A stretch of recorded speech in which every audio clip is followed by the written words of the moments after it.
Welcome to Swish and Flick, an all Potter podcast. Swish and flick. Everyone?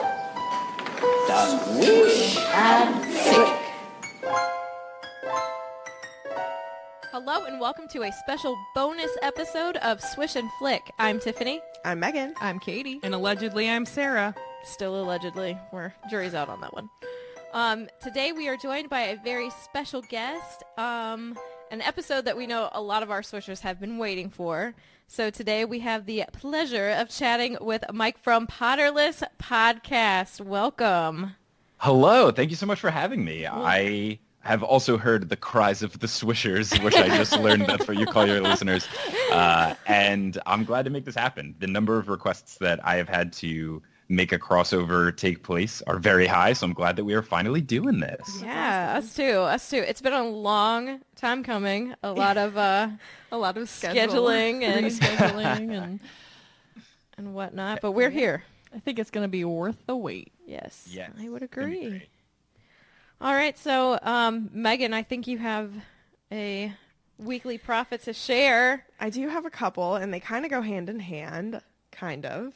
So Pottery Barn released again their holiday line, which I love their stuff, but it's super expensive. But ornaments I can afford. They're $20, right? Holy The only thing from Pottery Barn that I can afford. But they have super cute little ornaments of the trio, but they're these little plushy figures of them. My article's not loading, so I'm trying to remember what else is on here. They've really become Pottery Barn, haven't they? Yeah. Sarah enjoys that. I do enjoy a good pun. I'm surprised I don't get Pottery Barn emails, but if the subject line of the newsletter email is not putting the Potter in Pottery Barn, everyone that works for Pottery Barn should be fired. I mean, you really could think you could be like a discount Pottery Barn store because you're Potterless, so you're spending less money. Hey. I mean, yeah, that'd be great. I'll sell ornaments for $19.95 and I'll make a killing.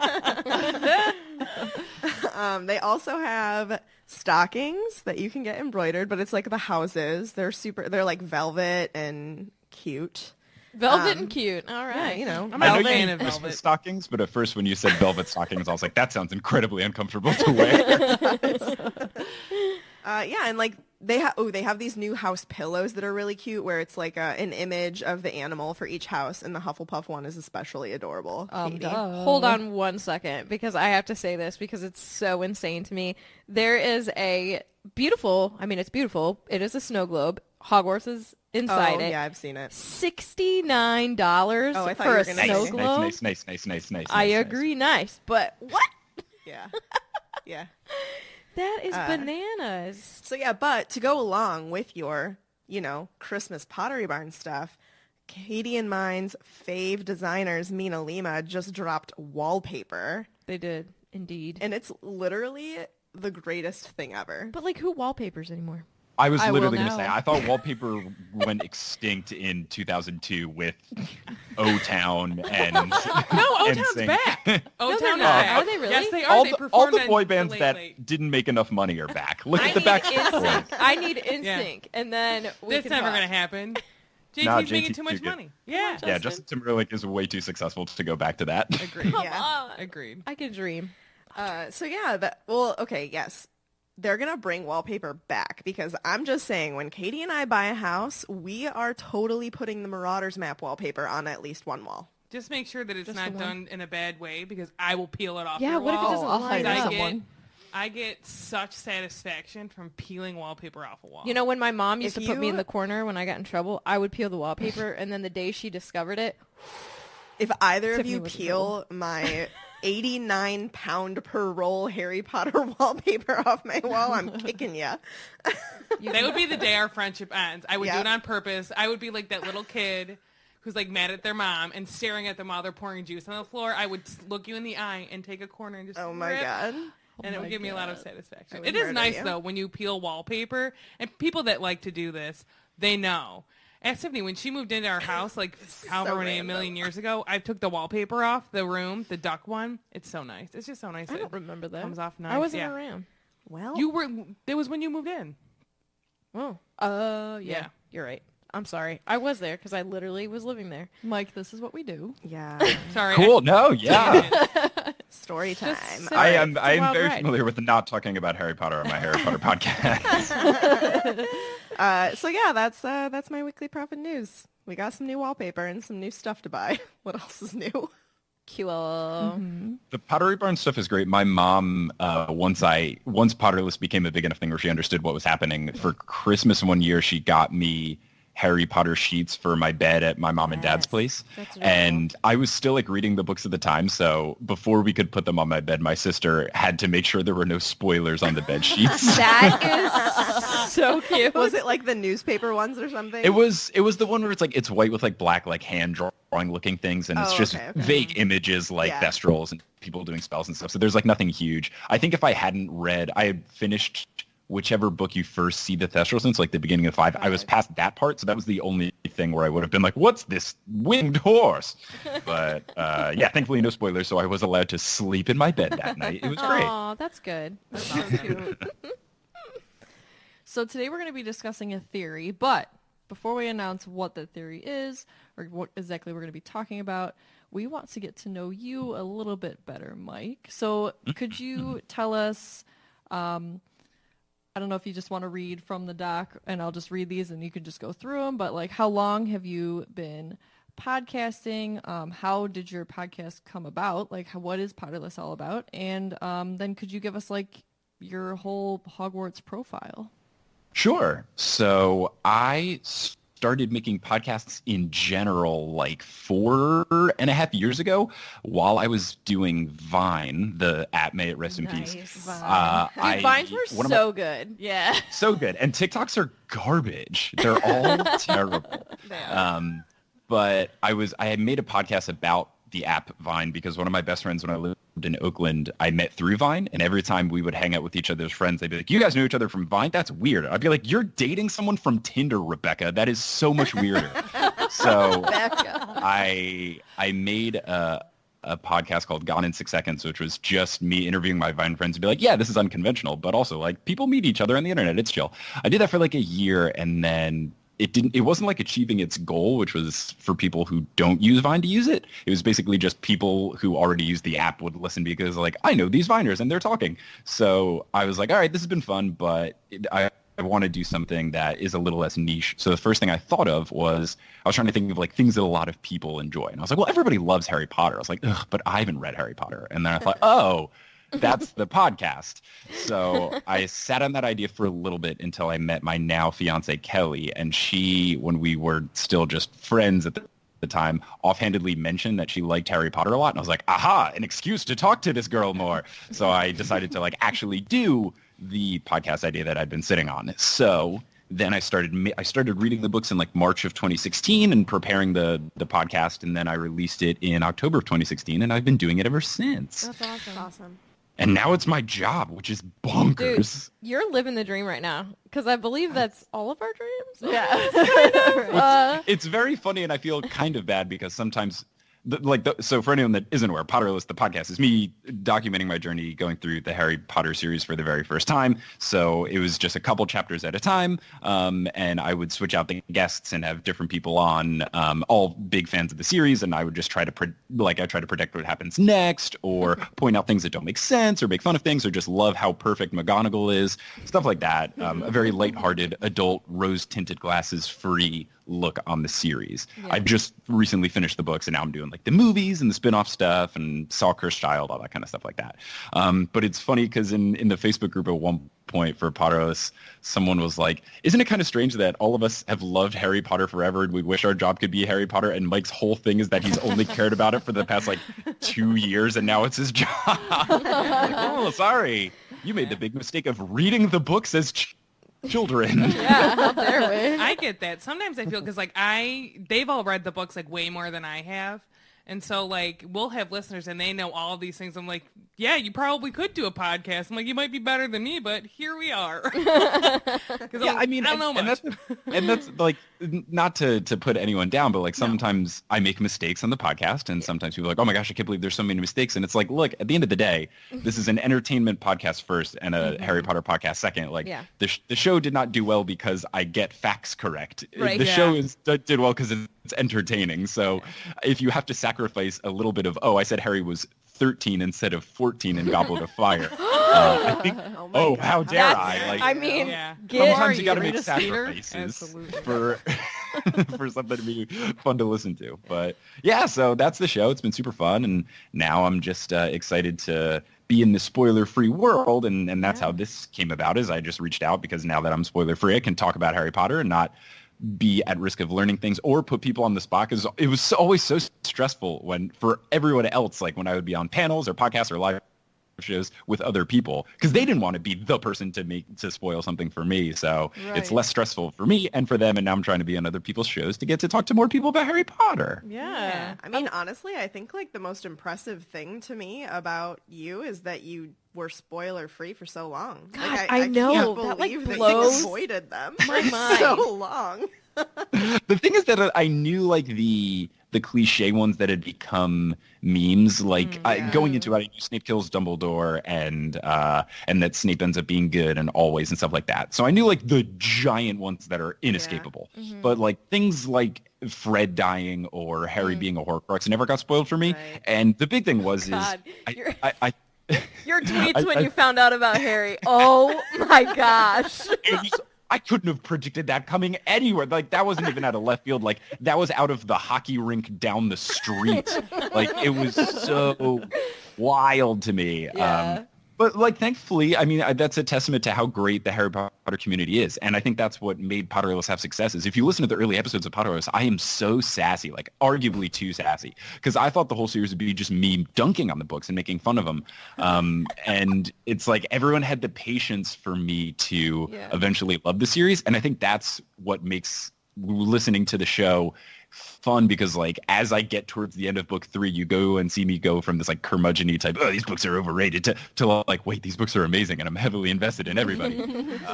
So I think that like similarly, people knew that the show would be better if I didn't know stuff, because when I get stuff wrong, like thinking Ludo Bagman was the bad guy in the 4th book, it's hilarious. Right. So people were really nice about it, and then I had a great team of like personal. So like my sister I mentioned, she would make sure I was spoiler free. Kelly, my fiance, she would make sure I was spoiler free. She was always checking like DMs and stuff from social media and all of that. And then people sometimes would like text me, like I met other Harry Potter podcast hosts, and they would text me and say something like, hey, don't check your Twitter timeline. Like someone we tweeted and it's got a book 7 spoiler, blah, blah, blah. So that's awesome. It wasn't just me. I had a nice support staff of people making sure I didn't get spoiled. That's awesome. That is so great. Oh my goodness. Mm-hmm. And then it even ran after when I did finish the books and I posted about it. I was ahead of where the episodes came out. So sometimes on the Facebook group, people would post stuff that I already knew, and people in the comments would be like, he hasn't gotten there yet. They were like so protective of you. I love that. I mean, I'm really appreciative of it too, because like it made my experience better, which then made the podcast better. Yeah. Well, think about it. Like, Potter is the sacred thing to all of us. So if we knew somebody who was doing that, we'd be like, don't you dare even come close to ruining this for them, because we all want to see it with fresh eyes. So, like, I literally had like barely anybody around me that I was talking about the books with when they were coming out. So nothing got spoiled for me. But just thinking about if something would have gotten spoiled, it would have broken my heart. I was so like, clearly I'm invested. I'm a host on a Potter podcast, but like I probably would have cried. And you would have been well within your rights to do so. That's right. I mean, I spoiled it for myself. When I got the last book, I read the epilogue before I read the actual book while my friends were waiting in line to get Deathly Hallows, like at midnight. She's the worst. Yep. Mike, it's fine. I needed to know.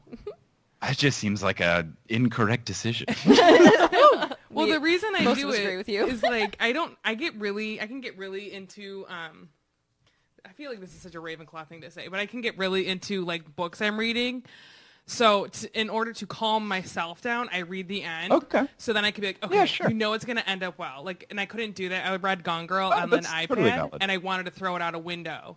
Oh, that Because I book's was so like, good. I need to know what happens. What's happening? Never That's read not it. how the book works. Never seen it. It was a good book, and the movie was pretty spot on. Yeah, it was it one of the was- closest representations from it book was really to good. movie. It Okay, was a I very haven't good seen book. it yet. Though. Is I'll it have a to check Tiffany it out. kind of book? I don't think it is. It's not. It's Yeah. like If I you was like- very anxious reading it. It's an anxious read. Yeah, it's stressful, and for me, I love plot twists, and I love not knowing what's happening next, and that's like plot twists and not knowing what's happening next. The book, Yeah. Yeah. it's chock full of them. Yeah, I agree. It's, Okay. I mean, it's good, but yeah, I don't know Okay. if it would be for you. Okay. All right, so before we dive in, we got to know, what's your Hogwarts house? Right, my Hogwarts house is Gryffindor. That I'm is the most right. Gryffindor That that is you can be. I thought, and it's been Gryffindor every single time I've taken the quiz. Like, I signed up for Pottermore the day it came out, even when I wasn't invested in Harry Potter, because I was doing YouTube at the time, and being like in on social media was big. So I was like, if this becomes social media, I also want to be in on this. And the old quiz had a thing where like it would ask you a question and then it would narrow you down to two houses, and then you'd have a follow-up, and that would choose like what the answer was. So there was one where it was like, if someone was in need and you needed to help them, would you save them or not? And then I said, yes, of course. And then the follow-up question was, if you save them, would you want people to know about it? And that's when I learned, I'm not a Hufflepuff. I'm a Gryffindor, because, yeah, I want people to know. Who Come can I on. tell first? Yeah. I'm so brave. I'm so great. I am the Gryffindor on the pod, so Gryffindor's Heroes Roar. Yay, nice. Oh my Good. Is everyone a different house on the pod? We Yes. are. We're Oh, my representing. goodness. We represent all four of them, actually. Oh, look. So Gryffindor's in first place on this episode. Classic Gryffindor. Always winning. 10 points. You guys should try it sometime. That's all right. I don't need to win because I know I'm smarter than everyone else here. So To be a loser. I have all the I'll figure snacks, out. so I win. I'll figure out a way to win. You're a what snake. house is your fiance in? Oh, yeah. Kelly is a Hufflepuff, and she is like much like I'm the most Gryffindor you can be. She is the most Hufflepuff that you can be. So it works out well. I think it's a nice pairing of the two. That's awesome. Awesome. Do you by chance know your wand? Yeah. So I just tried to go into Pottermore to look it up, and I tried to go to Pottermore to look it up. It is saved because they did the whole like wizarding passport thing. Yeah. Apparently, it remembers that my Patronus is a fox. It doesn't remember what house I'm in, or what wand I'm in, or my Ilvermorny house, which I do know. So I'm trying to go back because I made it a bonus episode. Okay, wand quiz. Boom. Have you really not? Oh, come on. I should. Darn it. It's okay if you don't know. No, I know. So I know it's a unicorn core, and I know that it is pliant flexibility, and then the length. I think it's like 11 3/4. Okay. Oh wait, I'll use that worthless Wizards Unite app. Oh, there and then, you go. Oh, Sarah, do you still play yeah, that? wasn't that fun for like 6 hours, and then everyone got I mean, I don't. I'm pretty sure my Sucks. sister-in-law still, like, actively plays it. I wouldn't say actively, but like Not it- you. I'm oh. sorry. My other one. You have another sister? Oh, Bridget. Oh. Forgot about her for a second. sister? I was Sarah, saying, like, Sarah's my sister-in-law, but she also has a sister who is also my sister-in-law. So yes, I have two. God. I'm getting distracted. Sorry. Goodness I mean, I don't gracious. really like. It's one of those things. Like, I'm in a phase right now. I do this with games on my phone where I'm not a game player, so I'll go through phases where I'll like look at one every day because you get like extra things in Yeah. most games just to get it. I am on level 16. I'm sure there's people that are level like 100 by now. Because I never did the whole Pokemon Go thing because I don't know Pokemon. Oh, I was gosh, way Pokemon Go was more so into good. Pokemon Go is than this. epic. Yeah. I do not play anymore, but Okay, so I'm looking right now on my Wizard Unite account, and it says that I'm a dogwood wand with unicorn hair, pliant flexibility, and 14.5 inches. hello. Which, I've been told this is a family-friendly podcast, so I will not say anything. Oh, you. Big ones, big hands. Kit. our Discord, luckily, they know us. Yeah, that's my wand. Apparently Pottermore couldn't remember that for some reason. That's so weird. That is super weird. What's your Ilvermorny house, though? Thunderbird, the cool sounding one. Yeah, that's Cool. mine. I think I've re-embraced that I'm Thunderbird. And I I'm can't- into it. Yeah. I know absolutely nothing about any of the houses. All I know is that Does apparently anybody Aquamornings. I don't know. I'll do an episode of Potterless about it eventually, but I've been avoiding it a lot because people are like, yeah, J.K. Rowling just forgets Native Americans exist. And I'm like, oh my gosh, that sounds like par for the course and also bad. Right. Yeah. Right. I We don't know. talked about it a little bit I- on an episode. I but feel like she's like, that was like laying groundwork for something. yeah, I don't- something's gonna happen. A spin-off series that nobody wants? Yeah. Crabs. Aww. Give me the Teddy Lupin story or I will riot. Thank you. Yeah. That'd be grand. It's probably colorful. Look, he wasn't in Cursed Child, and they had everything else from the epilogue in there, so it Yeah. feels Hugo wasn't in there incredibly either. intentional. He's like they ignore Hugo. Like he Wait, doesn't yeah, oh! exist. Yeah, I will you're not right. stand for this Hugo I think he's erasure. literally mentioned once, Yeah. Yeah. if anything. There's a lot. There's a lot. But that's not what this episode is about. No. Though we will touch on Cursed Child. We will touch on Cursed Child. So, it's what everybody's really been waiting for, right? Since I had my Tiffany epiphany. Oh. You're all welcome for that. The question, or my statement, rather. You're a seer, Harry. So, we are talking today about, is Harry Potter a seer? You're a seer. Harry. No, I don't think so. Sarah, don't lie. Big no. Because Peter. like, if he had glasses, he Oh my can't see. Oh. You know what I'm my saying? Like, God. let me take my Ah. glasses off. I can't see, so how am I a seer? You're welcome. No. No. I'm a what? That was so good.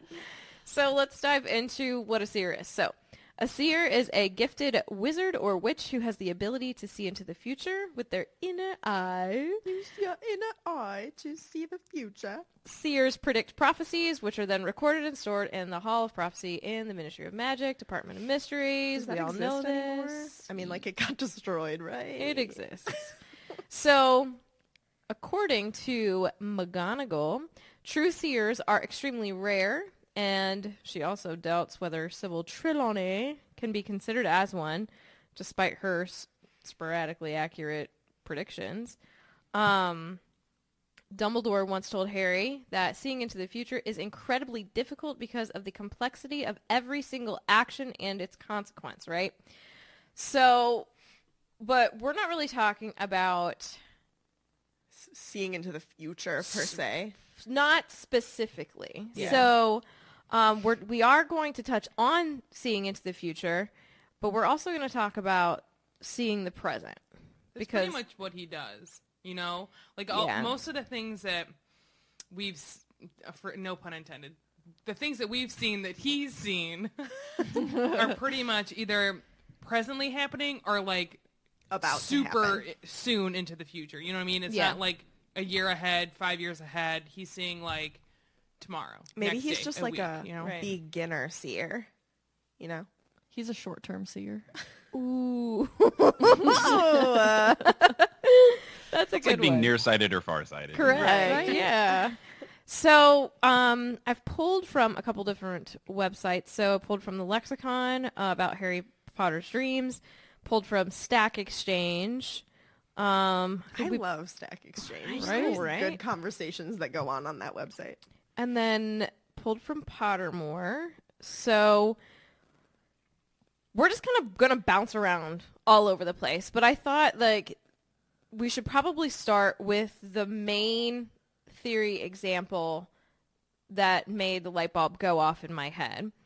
And I did look online. I looked up, is Harry Potter a seer? And there are a couple people that have asked the question throughout the years of Potter. But everybody on the internet's always like, no. And I'm like, but yes. Let's get into this. And you're like, yes. And I'm like, yes, queen. Okay. So let's talk about the main thing that led me to this theory. So the Frank Bryce dream. So as we know, in Goblet, chapter 1, right? We're talking about the Riddle House, and we meet Frank Bryce, pour one out, and Harry has this dream. So it says, quote, Harry tried to recall what I had been dreaming about before he had awoken. It had seemed so real that there had been two people he knew, one, and he knew one. I'm sorry. Two people he knew. Two people he knew. I've podcasted before. And one he didn't. So he concentrated hard, frowning, trying to remember. The dim picture of a darkened room came to him. There had been a snake on the hearth rug, a small man called Peter, nicknamed Wormtail, and a cold, high voice. The voice of Lord Voldemort. Harry felt as though an ice cube had slipped down into his stomach at the very thought. He closed his eyes tightly and tried to remember what Voldemort had looked like, but it was impossible. All Harry knew was that at that moment when Voldemort's chair had swung around and Harry, had seen what was sitting in it, he had felt a spasm of horror which had awoken him, or had that been the pain in his scar? So the point is we're talking about this dream, right, is because Harry saw the room as if he was a fly on the wall. A lot of people want to talk about the Horcrux connection. He didn't see what was happening through Voldemort's point of view. He didn't see what was happening through Nagini's point of view, which happens later in 5. Right. So how is this happening? You know, how is he Before we having get this dream? Before we get into how this is happening, Sure. one thing that I want to know how it happens, how does Voldemort turn the chair around? Because unless Frank has like an office I have an chair answer. in his living room, like what? I have an answer. The only chair that swivels around is like a rolly office chair. Listen, are you ready? Are you ready? So he's got one of those turny chairs, but he uses one of those claws that people grab stuff off Oh the my shelves God. with, and he just like pushes himself off the section that's I always thought this would be a great point if they wanted to make like a comedic version of this scene. It could be something where it's like, Wormtail, turn me around, and then they have to scoot the chair, and he has to do a thing where you push from one end and then go to the other side and pull from the other and just do that like back and forth for 5 seconds, and then he's like, Frank, hello. Doesn't it remind opportunity. you though of like from Inspector Gadget, Dr. Claw? 100% the claw. 1,000%. Let's go. So I have two things to say. My first thing I want to say Yeah. is, well, before he turns around, if he actually saw through Voldemort's eyes, what are you looking at? Probably something dumb and boring.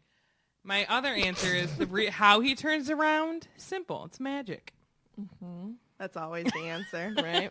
Can't explain it. That's how Right? J.K. Rowling wrote it. That's what my dad would say. That's how they wrote it in the script. That's why it happened. No, that's not a good enough answer. I do think that could be the answer to this. Is like, oh, why isn't it through Voldemort's or Nagini's eyes? It's like, well, how come in the 4th book Harry's mom and dad came out in the wrong order? J.K. messes up sometimes. Truth. Oh, true. Maybe they fought over who would come out of that first, though. Yeah. And Lily was like, I want to see him first. She Get probably away." was like, excuse me, ladies first. I mean, Lily is feisty. She does what she wants, you know? Yes. She's a redhead, So is that one. What are you trying to say about redheads? but they're feisty. You're not a natural redhead. Doesn't count. How do you know I'm not a natural redhead? I'm not sure anybody knows what her hair color is. Anywho, this is what I'm wondering. Like, how? That scene was the scene where you initially, like, said, is Harry a seer? And, like, all of us doubted you. We were like, oh, my God, stop it. No, he's not. But I will All say, this and then other what stuff. solidified is like all this stuff when we went to see Cursed Child. So watching Cursed Child, I was not a fan of it until I saw it, and then I saw it and I was changed. I was changed. But like that all like a of those Wicked song? examples, that solidified if he might not be like 100% I see everything, you know. Maybe he only sees when Well, his neither is glasses are off, Trelawney. you know what I mean? Because he's usually sleeping, and unless he's one of those Oh. weird people that sleeps with his glasses on. So we're pretending that Cursed Child is canon. Cool.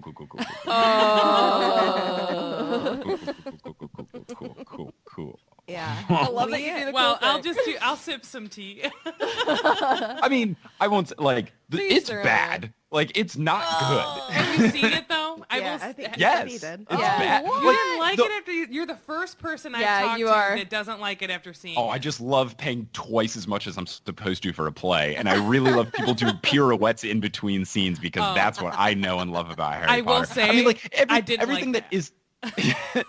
Everything that isn't the plot is great, but unfortunately, plot is like kind of important. Like, So much you'd be like shade. talking about a basketball player, and then you'd be like, well, you know, he's not good at dribbling, but he's good at everything else. I was like, well, you have to dribble the whole time you play basketball. So like, not great. I mean, I'm just saying Klay Thompson only dribbles the ball like 2 times every time he plays. So Yes, but that's because he has Steph Curry on his team, and he's so good at dribbling. We would talk about this all night, so we can't talk about Steph Curry. What? No. Yeah, I will. LeBron James is hotter. We've already had this conversation. What's happening? I don't want to Okay. talk about the NBA. It's about to start up again though, but okay, Harry Potter. All right. Whoa. So yeah, I just think that it's super interesting though that like these visions, some of them do happen from Voldy's perspective or Nagini's perspective, but it's those handful of ones that are just like random that like have us really take a step back and be like, this is interesting. So, and we also have to think about, like, Trelawney is a true seer. She's not a consistent seer, and she doesn't even really know that she's a true seer. I'm convinced that she has no clue. Well, because she's never 'Cause like she- aware 'cause she when makes her up premonitions everything. happen. Yeah. You know, she Yeah. would if she knew what she was doing, if she knew that she did those things, I don't think she would feel the need to make up all the other garbage that goes into her class. But Agreed. so there's not one way to be a seer. Yeah, I think that the comparison between Harry and Trelawney makes the most sense versus some other type of scene where you're like you can actually predict the future, like That's So Raven.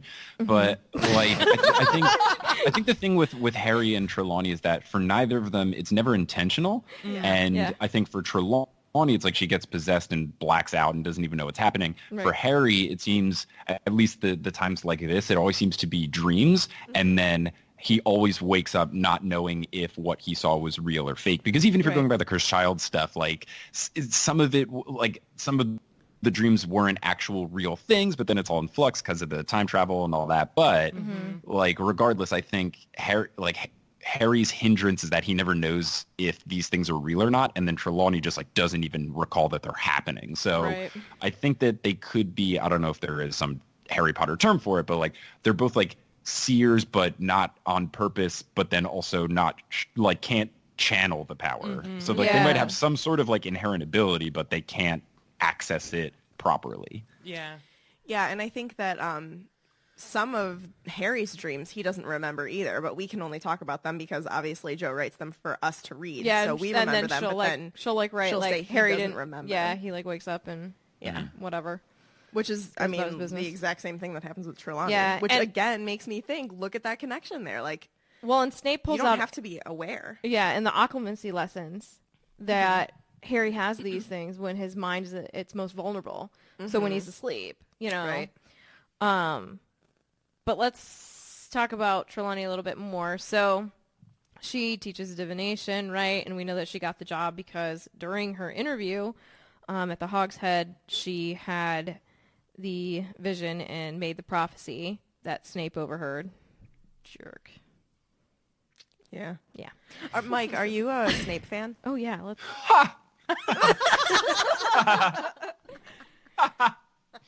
All right. That was awesome. Well, you're in good company, so. That guy stinking sucks. That's awful. We'll just bleep So it because bad. that's saying it. Yeah. No, we're going to put a little Yeah, we'll put a boing. note. We're good. I apologize, children, but don't grow up to be like Snape.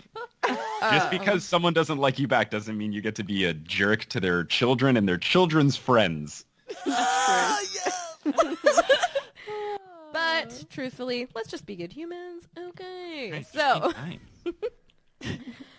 Oh, so we know that Harry That was doesn't great. really take Trelawney seriously. Which he shouldn't, because she's a sham. Yeah. She's like 98% a sham. Yeah, you're right. But there is a chapter called The Dream in which Harry falls asleep and he finds himself, quote, riding on the back of an eagle owl, soaring through the clear blue sky toward an old ivy-covered house set on a hill, high on a hillside. Inside the house, Harry comes upon Voldemort, his snake Nagini, and his bumbling servant Wormtail. He watches as Voldemort tortures Wormtail and promises Nagini that he will soon be feeding on Harry Potter. And Harry's scar burns on his forehead, and Harry awakens to the whole class staring at him and Professor Trelawney breathlessly asking to hear what he had just dreamed about. Is this in Goblet? Yeah, we talked about this. Okay. So that is something that could also be the present. That could actually be That could have been happening. Yes. Yeah. So Harry basically brushes her off and is like, back up. And runs to Madame Lee. And this time Harry has no doubt that his dream contains meaningful information to tell the anti-Voldemort forces, basically. So Dumbledore accepts his dream as real and significant, and he explains that the failed killing curse that the Dark Lord tried seems to have created like a connection between them. So Harry asks, so do you think that the dream, did it really happen? And it is possible, said Dumbledore. I would say probable. And we know my man is correct. So this most one, of the time. he's a fly on the wall again, right? It doesn't say the It doesn't view. really tell us. Yeah. Isn't that a Miley Cyrus song? What? Fly on the wall. Yeah. Don't you That's a wish you lyric. could in Be a something. fly on the wall. Yeah. Thank you. Thank you. Yeah. Sing Something, it. something, fly on the wall. It's the only part of Clay Aiken's Invisible that I remember. Oh! That's a name I haven't heard in a minute. What's he doing with his life? Not much. I don't know. Probably, I know. I think he has a Reading some kid. books. Good for him. So, are you more of a hard no right now, Mike, on the Seer thing, or are you coming around? I can see it. I just Can think you see it? I can. I think it depends on how you define seeing, because the thing that I'm bringing to the table is a different type of seeing, and at least before having this discussion, my understanding was always that it's like seeing the future. So to talk about it as seeing the present, I think that makes me less of a hard no if that's how you're qualifying it. Yeah. But I think regardless of the sight not being directly from Voldemort's eyes versus seeing what happens, it's hard to tell if Harry is actually a seer or if you can just tell what Voldemort's doing, because we never see Harry see anything that is not Voldemort related. So it's not like we see Harry seeing the future or the present of something else from somebody other than Voldemort. It's always Voldemort. So it's hard to tell if he's a seer or if he just has this connection with Voldy. What if he just has like a heroic seer ability? So it's Oh, only that's so channeling itself Gryffindor. because like you are the hero. You are the hero, zero to hero. Oh my God. Hero of time, man. He's Link. That's true. Yep. Now I'm like going through my notes and I'm like, is there anything in here? That I know. is Once you invisible? said that, I was like, ooh. That's a really good point. Mm-hmm. There's like Quidditch stuff in there. No? He never like seeing anything else. I mean, like I don't know, in book 3, he didn't see that Sirius was trying to break in to find him in the common room or something like that. So I just don't know that there's anything that is not Voldemort related. There is some Quidditch stuff. Mm. But But like, they could I be hear like you. a I hear you teenage love kid. Quidditch, Mike. I hear you love It's it my so yeah, much. it's so good. It's so good and not poorly. But like, hey guys, it's okay because the scoring system is meant to reflect the human condition. So you're welcome. It's a quote from J.K. Rowling's Twitter account. So, a couple other dreams that Harry had. There was one in Sorcerer's Stone. Harry made the mistake of telling Mr. Dursley about a dream he'd had about a flying motorcycle. So this is kind of just like him remembering the past, but like it was so long ago when he was little, like there's no way he should have actually remembered that. Do you think that's like a wizard thing? Maybe. It's at least a Harry thing because that happens like with remembering the way his parents died and stuff. And I was doing an episode of Potterless, and someone brought up Charlotte brought up the possibility that like maybe because Harry has the part of Voldemort's soul in him that his memories are like a little bit better okay. because he was never like just a baby. Would So, you like, say he's an old soul? Yeah. So like that could be like an explanation is that like that memory that Harry's seeing is not actually his memory. Because the other thing from the anytime he sees those, it's always from Voldemort's perspective. So the reason that he can see that is maybe because of his soul being not just him. Yeah, I like think that. for these I can relate it, I think, to the Horcrux. But, Yeah.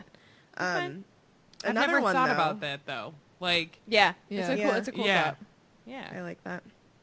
Also, when he was younger, though, he dreamed multiple times of an unknown relation coming to take him away.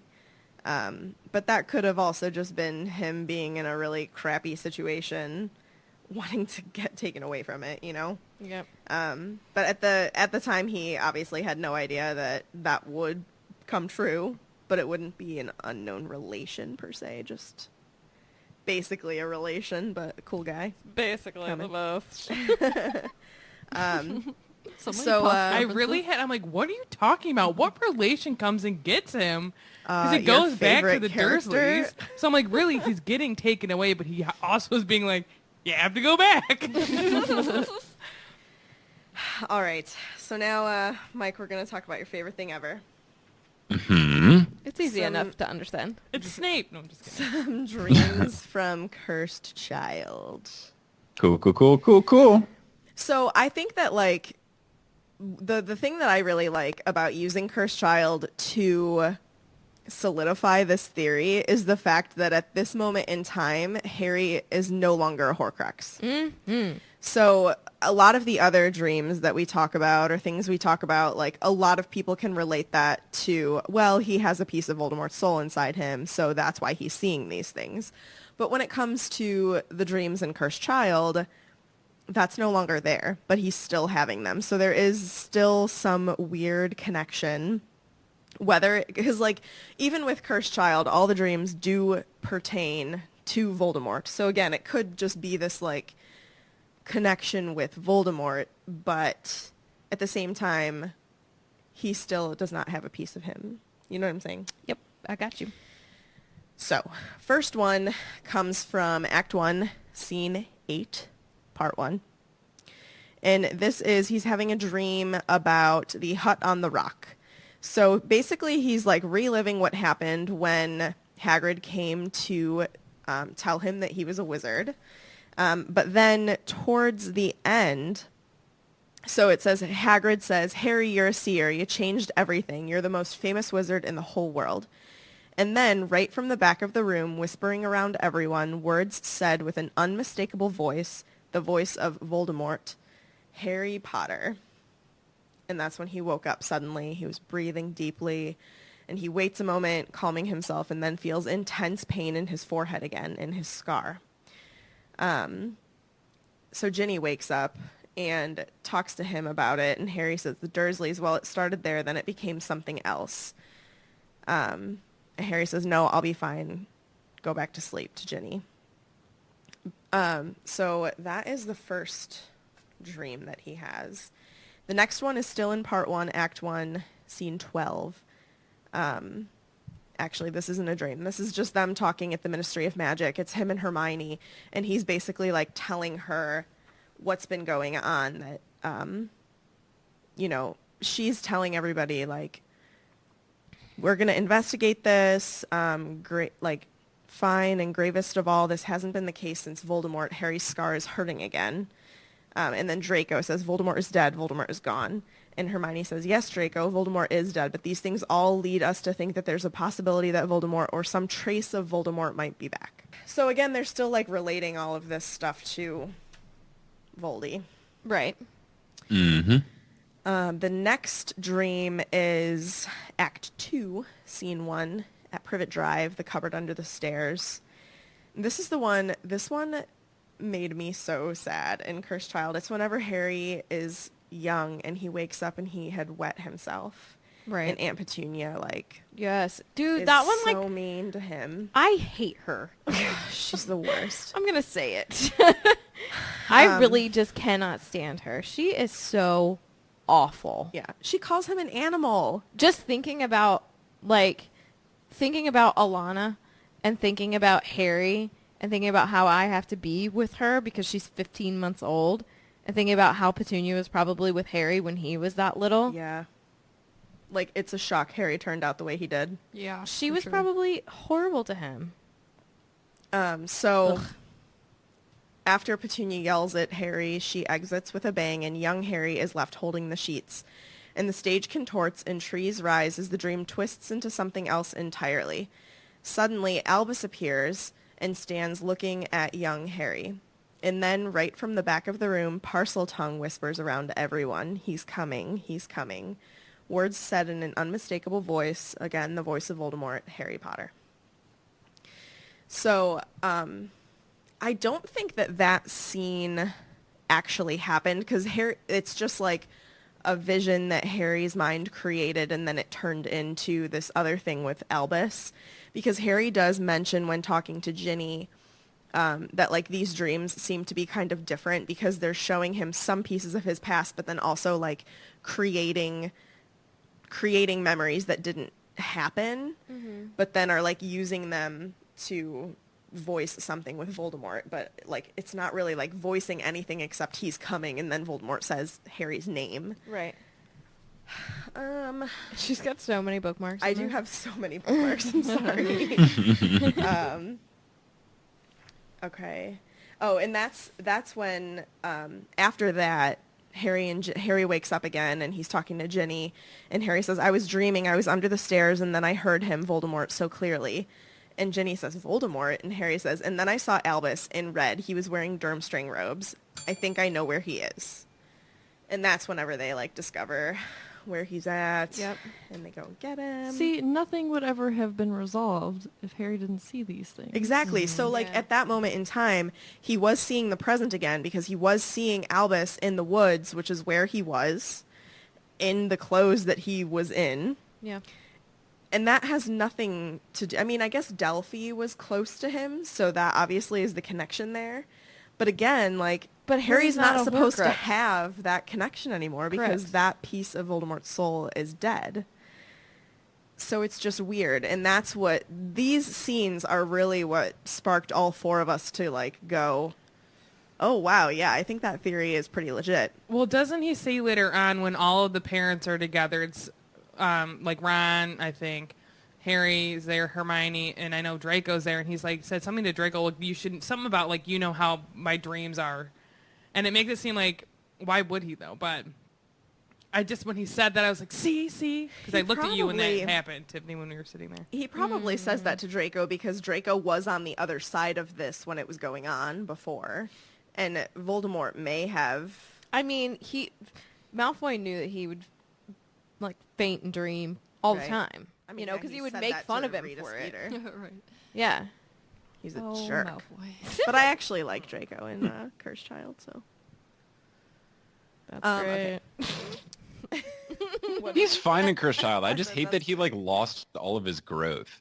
Like I think Yeah. that was a big problem with Cursed Child, is that so many of the characters just got reduced. Like Ginny got reduced to movie Ginny, where she's just nothing. She's not funny in it or anything. And with Draco, at least at the end of towards the end of 6 and through book 7, you at least get this Draco that is not necessarily 100% okay with all the stuff that his family and the Death Eaters are doing. And then when you go to Cursed Child, he's back to being like, "Oh, I'm grumpy and I'm just anti-Harry in this play." Like they just boil him down to like the most simplest form, and that made me really upset that Yeah. any sort of progress that he was making, because like I would like to believe that given the way Draco acted at the end of 7, that like he actually became a good dude. Right. And then in Yeah. book in Cursed Child, he's just like back to where he was. which Like is if a you bummer. have the audacity to like lie back and forth about being like during the active war about which side you're on, and then you have the audacity to sit in the Great Hall with the side that was good because they were winning, like you better be all about Harry Potter. You better be holding up signs, Harry Potter for life. Like, you know what I mean? Like they Vote for Harry. they essentially let the Malfoys live. Yeah. Mm-hmm. And they're very lucky that someone didn't go, Avada. We talked about this before, Yeah, but like the good that's side would some never guts just to Avada sit in the everybody. Great Hall after all and of I that. don't want to like sugarcoat anything they did, and I don't think that. I mean, Draco probably has less views of that stuff than his parents did, but like Lucius for sure was like 100% gung-ho, in my opinion. And then his wife was more so than I think some people give her credit for, was very much like, I think once Voldemort pro... took Lucius's wand, he was probably like, maybe I don't want to be a Death Eater anymore. But I still think he believes that, like, he's Muggleborns still are below awful. him on all that stuff. Oh, yeah, for sure. But, like, the fact that she would lie, really, she didn't do it for Harry at all. She No. did it to save her own son. Correct. But, I think she did a little bit of a get back at ya. yeah. Just saying. Cursed Child, right? I mean, it wasn't written by J.K., so it's very hard to like to do the thing where you're trying to like read between the lines of stuff because you like, at least for me, my thought is like, if J.K. had written everything and not just overseen it or approved it or whatever she did, you wonder if like she would clear up little intricacy things. Like, would she have written the dreams in a way where stuff that didn't happen like took place in the dreams? Because from every dream we see from Harry's perspective in the books, it's all stuff that actually happened. Whereas he's never had a dream of something that wasn't real. So I don't know. It's hard to kind of like do deep dives into Cursed Child because J.K. didn't have her hands on every single part of it. So it feels tricky. I wonder if it has anything to do with, like, so we've been talking about how pre-Voldemort really dying in the 7th book, like, that obviously he's a huge part of Harry because he has a Horcrux in him and all that stuff. But, like, I wonder if the visions are different because now it's involving, like, kids. And so it's involving Voldemort's child and his child. And I wonder if that affects how he's seeing things because he's getting it essentially Voldemort because obviously, like, that is his child, like, in a different way. I wonder if that's why they're It's different because, like, Delphi isn't a part of Voldemort's soul. She's just a part of Voldemort. You know what I'm saying? Mm-hmm. She's an interesting character. But there is another scene where he has a dream about Godric's Hollow. And this is one where he does specifically say that, like, it didn't happen in real life. But it's, like, I wish that it would have because it's a good scene if it had really happened, but like where Aunt Petunia takes him to the graveyard and she like tells him to hurry and then tries to explain to him that like Lily had no friends, but then Harry's like, well, why are all these flowers on their grave, you know, like what does that mean? And then at the end of that, Voldemort says, I smell guilt. There is a stench of guilt upon the air. And Voldemort's hand rises into the air above the Potter's gravestone. The rest of him rises after. We don't see his face, but his body provides a jagged, horrific shape. Do you still see with my eyes, Harry Potter? This is Voldemort. Young Harry exits disturbed as Albus bursts from within Voldemort's cloak. He reaches out a desperate hand towards his dad. There are some words spoken in Parseltongue. He's coming, he's coming, he's coming, and then a scream, and then right from the back of the room, whispering around everyone, words said with an unmistakable voice, again, the voice of Voldemort, Harry Potter. So, another bookmark. I love your pause. So yeah, that's whenever, after that is when he's talking to Ginny and says again, I was never in Godric's Hollow with Petunia. This doesn't... Harry, you're really scaring me, Ginny says. Harry goes, he's still here, Ginny. Ginny, who's still here? Harry, Voldemort. I saw Voldemort and Albus. And Voldemort said, I smell guilt. There's stench of guilt upon the air. He was talking to me. He says that in 4 when he comes back. Oh, he does say that I smell guilt because he says that to the Death Eaters, Yes. right? How can he smell something with no nose? Listen, we're not going to get into that.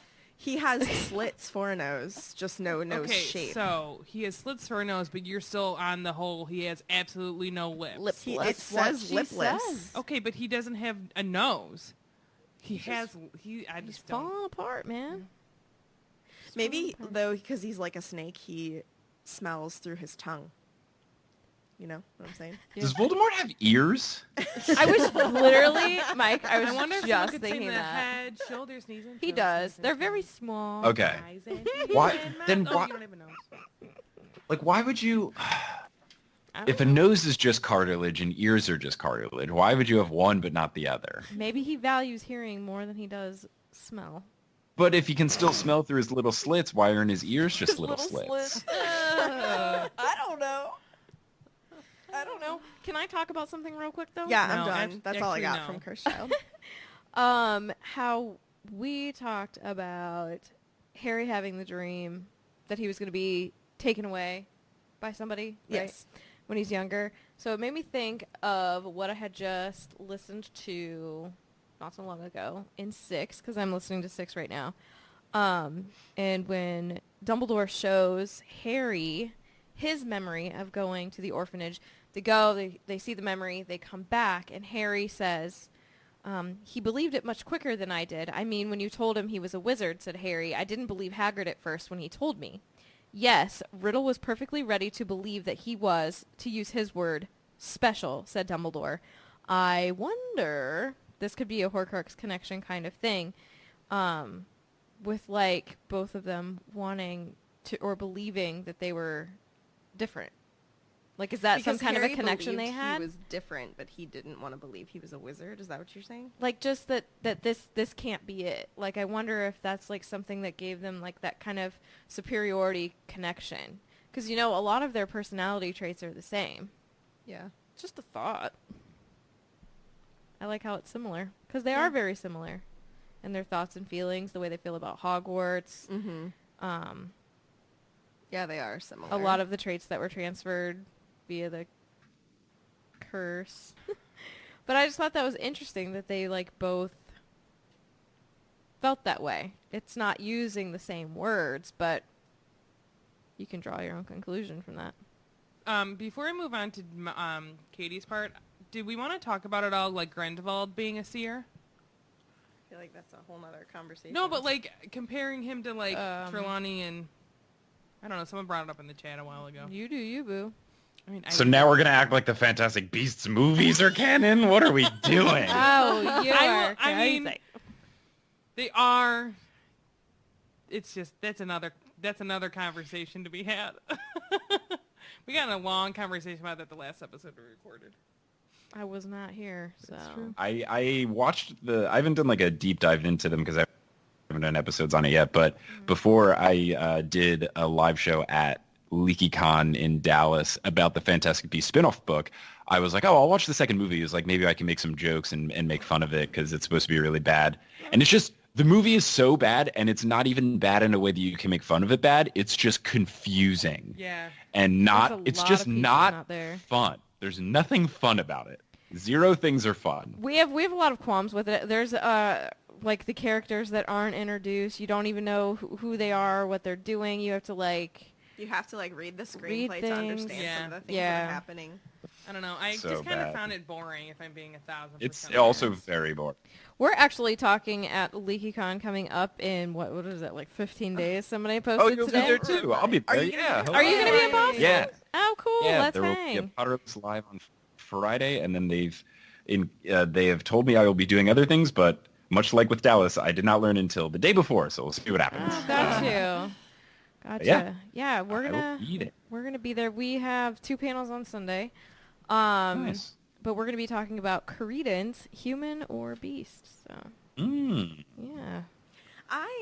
I mean, like, this is kind of off topic, but not really. But, like, I really dig Fantastic Beasts, and I think that I'm in the minority of even, You like, are. sitting at this table, let alone, like, the entire Harry Potter fandom. But I'm into it. I just don't know it as well, and I feel like there's a lot of things that I don't know, so I can't make decisions yet. I just feel like we're not supposed to yet. And, like, I'm okay with that. And some people aren't okay with it, but I am. You know what I mean? I just have problems with not having novels. Right. Well, Yeah. yeah, but... Because I don't feel like we get all of our Joe's beautiful connections as much. But, like, Credence, like, great character. I agree. Like, deep character. I don't know. I like it. I'll decide at the very end, but currently I'm just like, to kind of both the first and the second You're film. meh on it. I'm being Yeah, I patient. just am like bored. I with don't it. get why they're called Fantastic Beasts and Where to Find Them. It is not about beasts. It or should have their been locations. called Wait, Grindelwald's story. No, but like I. But have a even the theory second for one that. wasn't The first one, it was like Fantastic Beasts and Where to Find Them, not that many beasts. And then the second one, Crimes of Grindelwald, not that many crimes. Like, they're all misnomered. Well, someone does die. Well, I think that Yeah, Fantastic but Beasts... the singular crime of Grindelwald. I think that Fantastic Beasts is called Fantastic Beasts because it's about Credence and he's a beast. That's my theory. But Well, it would still be a lie because it's plural, and he's a one. We don't know. He might have babies. They might pluralize. That's not a thing. But he might multiply. They might is what I'm saying. pluralize. They might pluralize. Oh my gosh. Crack I got me. beasts. They're multiplying. I love theorizing about it, though. But Yeah, it's been I pretty just fun. Takes me back to Would the old rather days. have a novel than the movies, you know? Just give me the information. agree. That's all I care about. I don't need the beggars extra can't be stuff. choosers. I mean, I could She's just not gonna watch give it. us what she's going to give us. So Yeah. I was fine with the books. All right, Katie, it's yellow. Guys, Yeah. Harry Potter. Okay. that is Harry Potter. We're just not talking about Harry being a seer. No, we're talking about Fantastic Beasts. We're going back to just Potter. We're talking about Grindelwald being a seer. Wait, no, we didn't even talk about that. We're not going to talk about it. Flew Move into on. a skull and then looked at stuff. Is Right? that really being a seer? Is that just using magical utilizing skull powder? a device. I don't yeah. even remember that part, so let's not talk about it. It's It's like a super hookah. It's like a hookah. Don't skull. remember it. It's a skooka. All right, so we're going to go back to another example of Harry maybe being a seer. So this is all the way back to Sorcerer's Stone, taking it back. So I'm going to read from the book and then I'll talk about it. So perhaps Harry had eaten a bit too much. Perhaps because he had a very strange dream. He was wearing Professor Quirrell's turban, which kept talking to him, telling him he had to transfer to Slytherin at once because it was his destiny. Harry told the turban he did not want to be in Slytherin. It got heavier and heavier. He tried to pull it off, but it tightened painfully, and there was Malfoy laughing at him as he struggled with it. Then Malfoy turned into the hook-nosed teacher, Snape, whose laugh became high and cold. There was a burst of green light, and Harry awoke, sweating and shaking. He rolled over and fell asleep again, and when he woke the next day, he didn't remember the dream at all. See, there's one of those instances where he doesn't remember, but we do. But I have a thought. I remember. Oh my god. Oh my god. So the connections to Voldemort here are obvious. The turban is speaking to him. Mm-hmm. He was living on the back of Quirrell's head. Wait, Spoiler. Right? God. Whoa.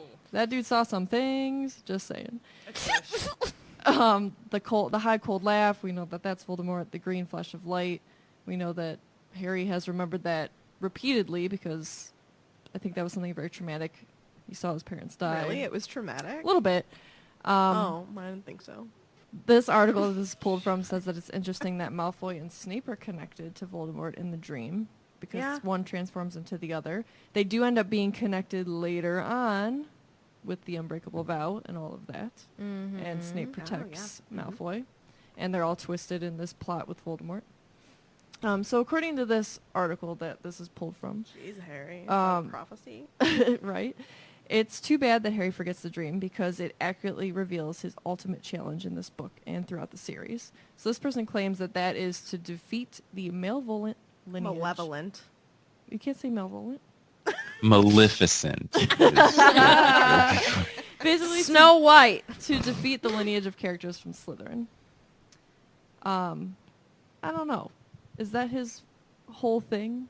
I think To it's defeat just Voldemort. Slytherin? Yeah. But what- Because not all Slytherins are bad. Thank you very Yeah. much. Yeah, you've got really good ones like Andromeda Tonks and Merlin. he's not in the books. Tell me what page Merlin's on. Well, it's on Merlin's Pottermore, pants, okay? Mike. Merlin's pants. Yeah, Pottermore also said that McGonagall is like a different age than she was in the books and from the movies, so that means nothing. Pottermore is quite confused. They're Pottermore like, is Joe confused. said this back in 90 whatever. And Well, I'm a Slytherin and I'm not bad. well, Sure, no. I'm just saying in the books there's only like two good ones. But like I'm She's just not joking. offended. I'm not offended. no, it's genuinely fine. not. I call her a snake I'm- on the regular. I'm glad because there's a lot of listeners who are like, I can't believe Mike hates Slytherin hats. It's like, I don't. It's just all of the ones in the books are racists. So if I wish, I think it would have been all right.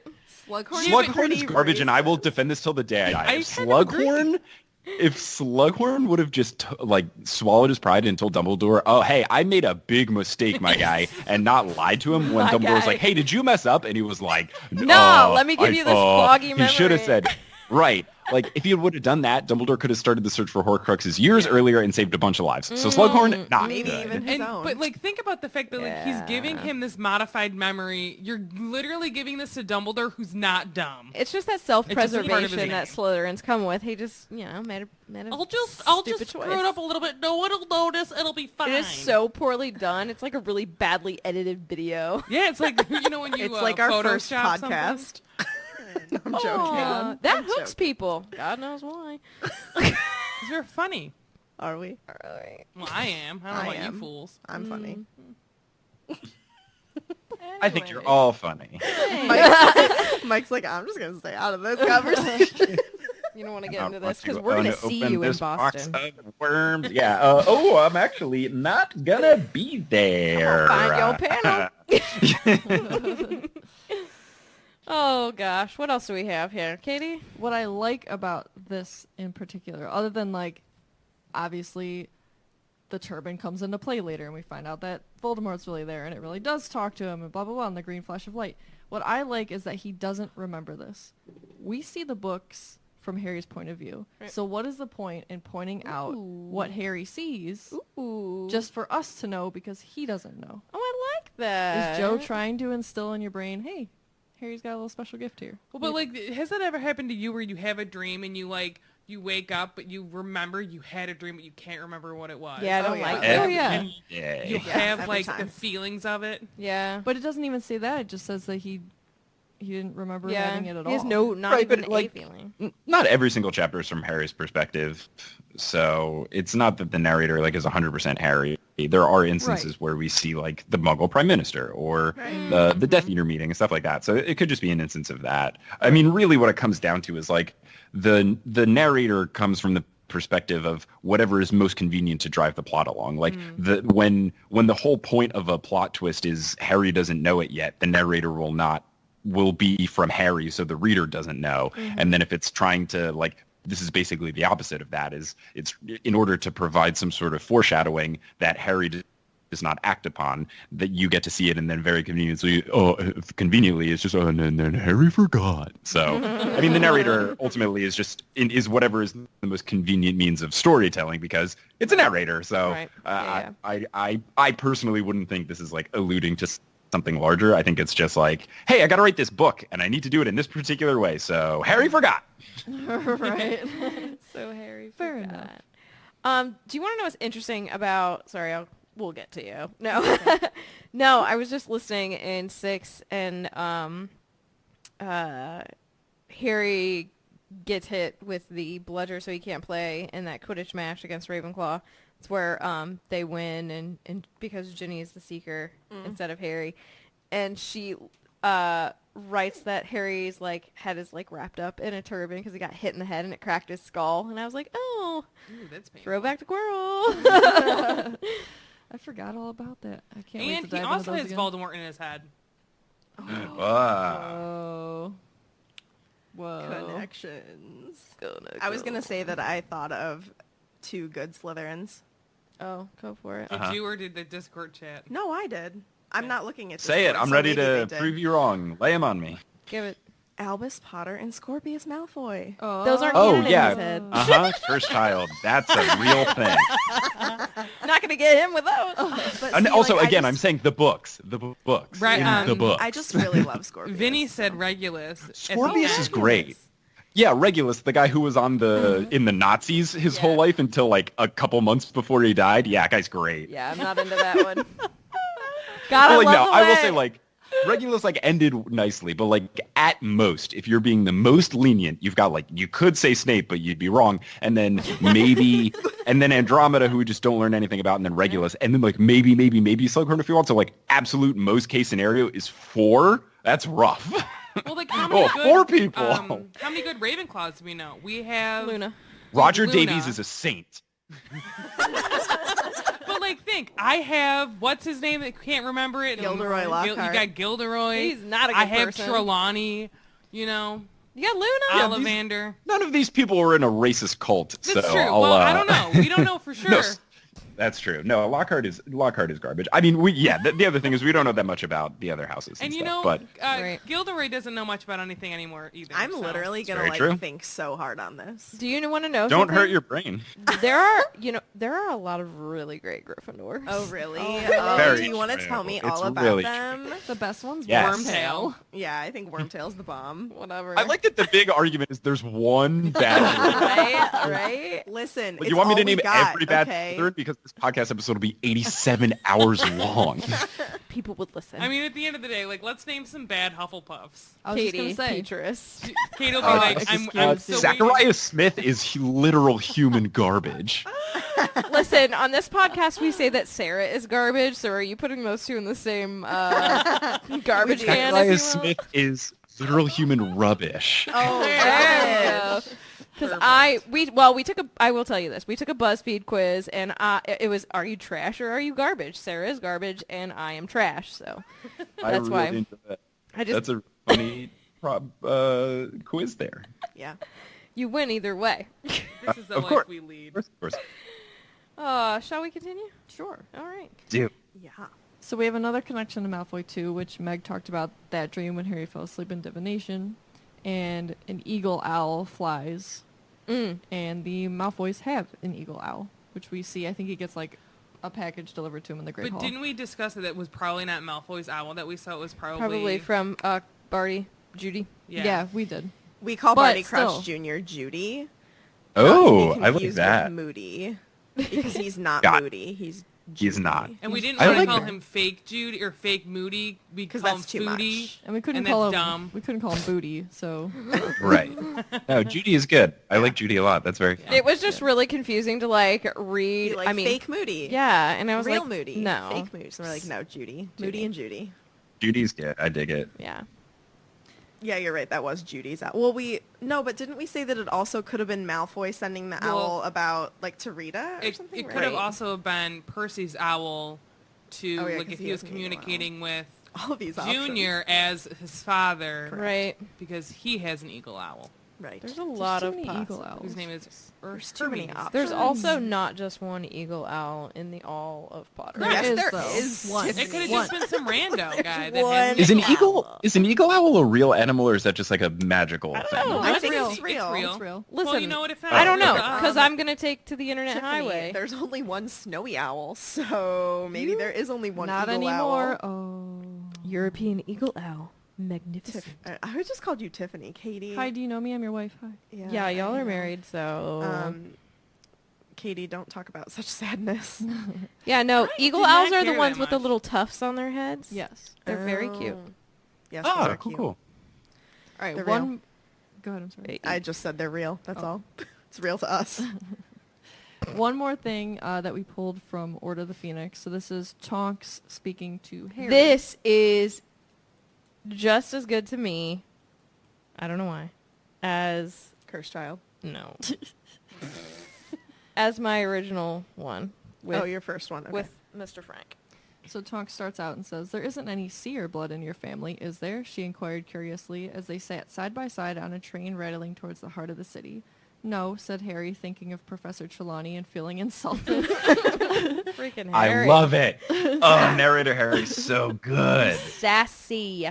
"No," said Tonks musingly. "No, I suppose it's not really prophecy you're doing, is it? I mean, you're not seeing the future, you're seeing the present. It's odd, isn't it? Useful, though." So, what do we think? I mean, I think that he's partially a seer. He's You know a that. type of Seer. He's a type of Yeah, seer. he's a particular present seer of Voldemort-related activities. What's the acronym for that? Yeah, give me that. You have to type it out. PSOVRA. So he's a Savra, silent P like pterodactyl. Yes, I like, like it. that. I like it. Oh, jeez. I mean, it's interesting blue. though that Tonks It brings sounds that like it could up. be a car from Hyundai. The Hyundai Savra. Savara. I want that to Rated be my by next J.D. book. Power and Associates for the five-star crash test safety rating. This episode is sponsored by... Dude, oh my god, I would love a Hyundai sponsorship. Let's do Yeah, it. that'd be grand. Because Call 'em like up. by rules of sponsorship, they'd have to send me a Hyundai. Like, give Yeah. me that car. Give me that Sabra. I would promptly sell it because I live in New York and cars are worthless. Yeah, true. Yeah. Okay, All right, ma'am. so we're going to talk about after the winning Quidditch match against the best house ever, which is me, Ravenclaw. Oh, Slytherin. I should say me, Good. but Barf. we Hufflepuff? are so cool. We're by the kitchens. I like you Sorry. just like Hufflepuff. I just like to think that Ravenclaw seem to leave everybody alone. Like they leave us alone, so we're like, you almost forget about us. Because you're plotting. How you doing? Thriving. We're sneaky, or we're like Luna, who's just crazy in the best way possible. You're creative. I don't think I'm creative. Anyways, Talk so about in Harry. his third year, when Harry used a Patronus charm to ward off what he thought were a couple of old Dementors, Harry had a dream. He was walking through a forest carrying his firebolt, following something that was very, I don't know why I said very, was a silvery white, just like his Patronus. And he could only catch a glimpse, some glimpses of it. And when he tried to catch up, he heard the sound of hooves. He woke up before he had a chance to dream more. The Patronus that he was following was his own, which took the form of a stag, which was also the animagus form that his father had taken. Of course, he didn't know either of these facts at this point. And so this could be a seer dream of Harry following the doe and the force of Dean in Harry Potter and the Deathly Hallows. I like it. Yeah, that's true. You're so enthused. I am. But isn't this like, also you could say, with the end of the book, I don't know why I'm starting over my words. Maybe I haven't had enough water today. Probably. But like that could also be him seeing his father / his own Patronus at the end of the book. Could be. Okay, I'm glad that you like that. So first he dreamed that he had overslept and that Wood was yelling, "Where were you? We had to use Neville instead." Poor Neville. And then he dreamed Malfoy and the rest of the Slytherin team arrived for the match riding dragons. He was flying at breakneck speed, trying to avoid a spurt of flames from Malfoy's steed's mouth. That's a big mouthful. And when he realized that he had forgotten his fireball. That's like, Firebolt. You're in like those dreams where you are naked on stage. You're like, oh, I've got no underwear on. The way you said firebolt, I thought you said fireball, and it was like, She oh, does. Harry forgot his awful cinnamon whiskey from freshman year. Sometimes I don't know why I say words weird, but firebolt is one of She them. says firebolt. I don't know why I do. Bolt. Firebolt. Bolt. It's- I know it's hard That's for like me to Beyonce say saying that. surfboard in Drunken Love. That's so true. Firebolt. Firebolt. I also made up a song. And then grinding on that wood makes Oh. sense because of the firebolt. Look at that. We've written a song. Somebody look at in the Discord. chat said, "Oh my God, we had to use Neville instead." Is the prophecy? What? Get it? I mean, that's I true. get it. I get I it. literally threw my hands up in the air like I just don't Said, care. "Hey." Ayo. Ayo, we had to use Neville. Um, That was amazing. so talking about the firebolt. He fell through the air and woke with a start. It was a few seconds before Harry remembered that the match hadn't taken place yet and that he was safe in bed and that the Slytherin team definitely wouldn't be allowed to play on dragons. You sure? Oh. Snape wrote a note. It's all okay. Right. But they did get brooms that year, didn't they? Is Uh, this chamber?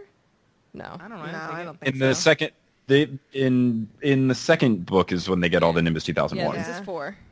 Yeah, because Yeah. Malfoy brought Yes, his they did band to not. the team. No, 4 was when they replaced the team with a bunch of really tall people. Oh, yeah. Because, Well, apparently you're allowed to do that now in book 4. Well, 4 they didn't play.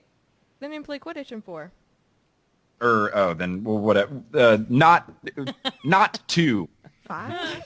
I know the order. 3. I like in my brain. It's just the order of like Quidditch things that happen. And like year 1 is like Harry catches it in his mouth. Year 2 is the bludger tries to break his arm, and then I guess year 3 is when Slytherin decides like, what if we just? Or maybe Yeah, it's Dementors. They win. So maybe 4 they don't play, so year that's probably your favorite book.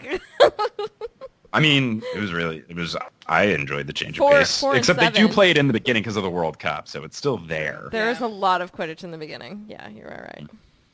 And so that could be a Seer dream about dragons in the first task of the Triwizard Tournament. So this has to be from the 4th book. What am I? I don't talking know. about? I don't know. It's because your pop filter is purple and not blue. Yeah.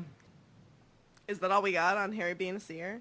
I think so. Well, then we have the article from Pottermore that's the significance of Harry's weirdest dreams. And it says dreams are rarely normal, but when you're Harry Potter, they could be a nightmare. Dun, dun, Oh. dun. Dun-dun-dun-dun. It says, although we as readers were able to follow Harry's adventures closely, understanding his thoughts and actions, it was his dreams throughout the books that gave us a deeper understanding of what was going on in his head.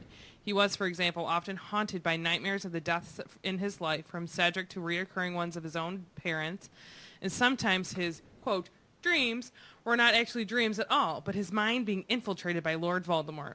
Suffice to say that there was a lot going on up there. Apparently not up in my brain, though, because I can't read. We've analyzed some of Harry's oddest ones, although we've left the Voldemort-influenced dreams for another day.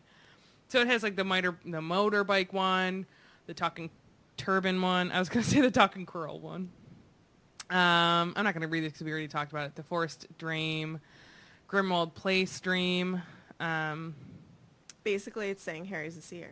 So the Grimmauld Place one we really didn't talk about. So, do you want to read that quick blip? Yeah. This one says, Harry had a troubled night's sleep. His parents were wove in and out of his dreams, never speaking.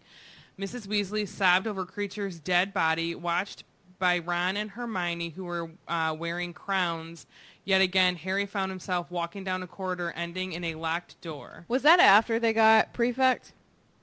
Is that why they were wearing crowns? I think it was after prefect, so that could be it. Okay. Which, like, gonna way say- better than a badge. Give me a crown. Yeah, Heck really. yeah, dude. Yeah, walk around wearing a crown. I would want a cape. A caped? What? No A cape. capes. No cape. No capes. Like, Percy becomes way more intimidating if he shows up talking to Malfoy in Chamber of Secrets with a crown Yeah, and then dude. says, I am, in fact, a prefect of the school. That was a really great. That was Chris like Rankin super Bill impression. Burr of you. Did you pull away from your mic as you did that? Because I enjoyed Yeah, that a lot. that is I am a professional podcaster. So I have to learn these tricks to avoid things like clipping, which I learned that's the term for what that is a couple months ago because I'm very professional. Have you ever listened to Bill Burr in his podcast? I have a little bit. I haven't Oh, listened to his dear podcast Lord. too much just because based on his stand-up, his like joke is that he gets angry, and I don't like listening. I listen to podcasts to like calm down. So if I was listening to a podcast where someone got angry, that would be like not the vibe I'm looking for. But I do think he's very funny. Oh, he's hilarious. Especially, I mean, some of the people like literally will just listen to him for his ads. Yep. Yeah, that's all. I've Hey, really that's heard what from him. having good ads is huge Yeah. for many different reasons. But I try to pride myself on having good ads too. So shout out to someone that puts effort into it. Oh yeah, he definitely does. Good. So with this dream, you could talk about, because it talks in this article about Mrs. Weasley sobbing over, like in the dream he's saying sobbing over Creature's dead body, but we see her sobbing over the boggart that takes shape of all her loved ones dead, which, And Fred. well, yeah. I'm just saying, like she I'm does. just mean specifically in this book, Okay. because that's from Order of the Phoenix. Yes. So that's heart-wrenching for any mother to see, and then unfortunately, as we know in the 7th book, it does come true that she has to bury her son. Bless you.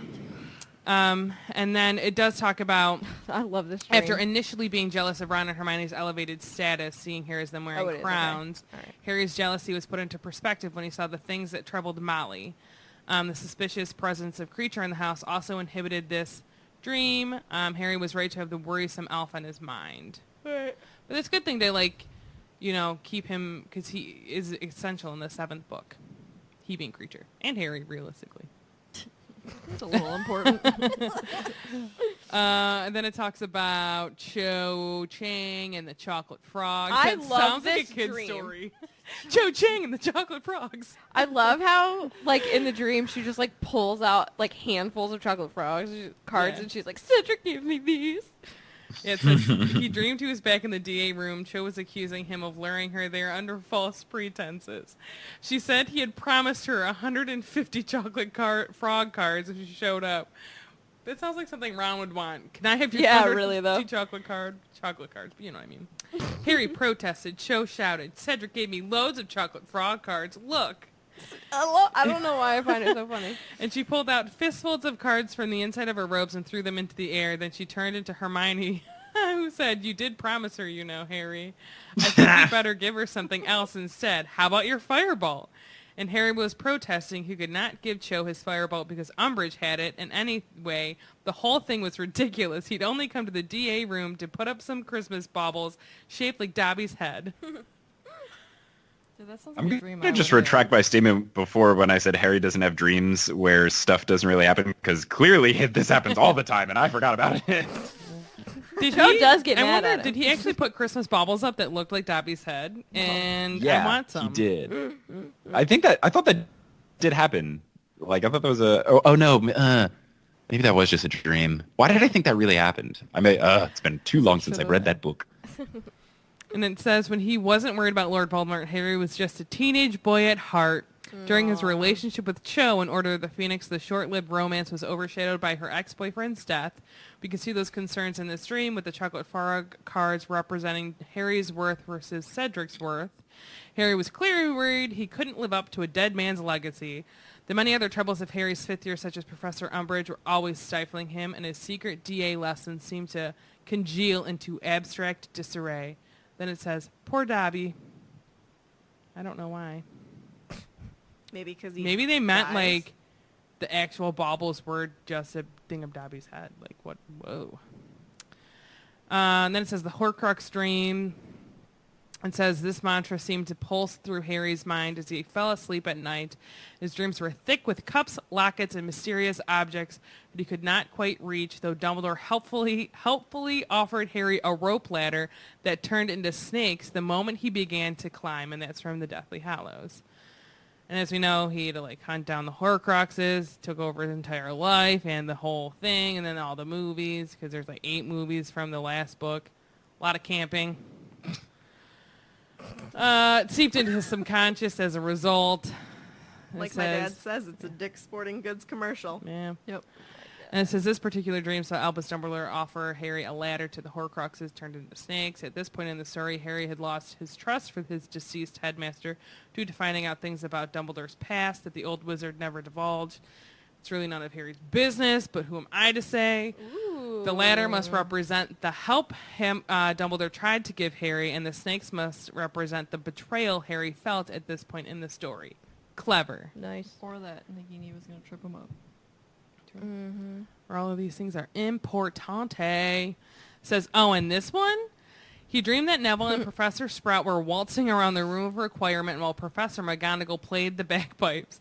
He watched them happily for a while, then decided to go and find the other members of the DA. And that's from Order of the Phoenix. And it says, okay, we have no idea about this one, but sometimes dreams don't mean much.